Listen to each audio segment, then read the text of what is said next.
పెద్దలు మనకట ఎన్నో ముఖ్యమైన విషయాలను, జీవిత పాఠాలను అతి మామూలుగా మాటల్లోనూ సామెతల ద్వారా మనకి చెప్పు ఉన్నారు.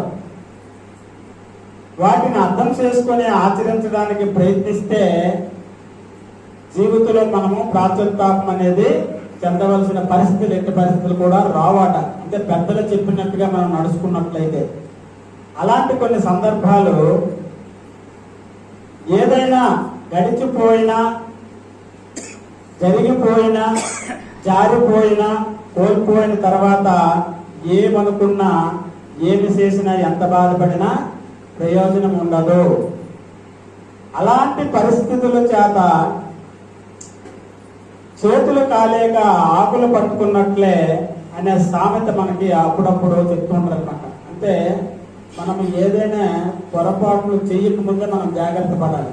పొరపాటు అయిపోయిన తర్వాత ఇప్పుడు కొండ కాలుతుందని తెలిసిన అక్కడ మనకి ఏది ఆధారం లేకుండా పిలిచిస్తే మన చేయి కాలుతుంది కదా. అది సామెత పూర్వం నుంచి ఉందన్నమాట.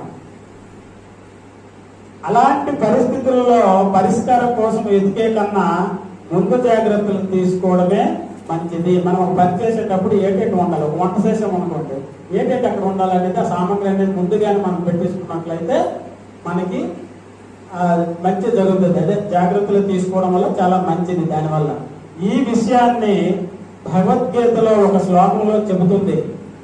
అంటే 700 శ్లోకాల్లో ఒక శ్లోకం తాలూగా అర్థం ఏం చెప్పారంటే, ఇతర ప్రాణులకు హాని కలగకుండా, అంటే ఏ జీవికి కూడా పడరాని చోట పడకుండా జాగ్రత్తగా అడుగులు వేయాలంట మనం. అంటే మనం దేనికి కలిపి హింస అనేది పెట్టకూడదు. ఎలా అడుగులు వేయాలో అలాగే అడుగులు వేయాలి. ఇంకొక ఉదాహరణ ఏంటంటే, అనారోగ్యము కలగకుండా ఉండేందుకు మనము నీటిని వడపోసుకొని తాగాలి. మాట్లాడే ముందు అన్ని విషయాలు పూర్తిగా తెలుసుకొని మాట్లాడాలి.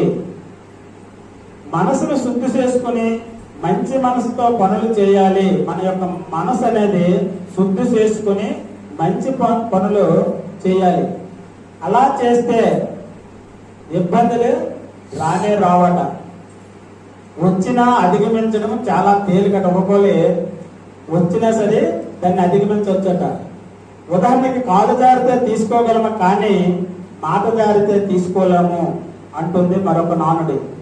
అనాలోచనగా మాట్లాడితే, అంటే అవసరం లేకుండా, ఆలోచన లేకుండా మాట్లాడితే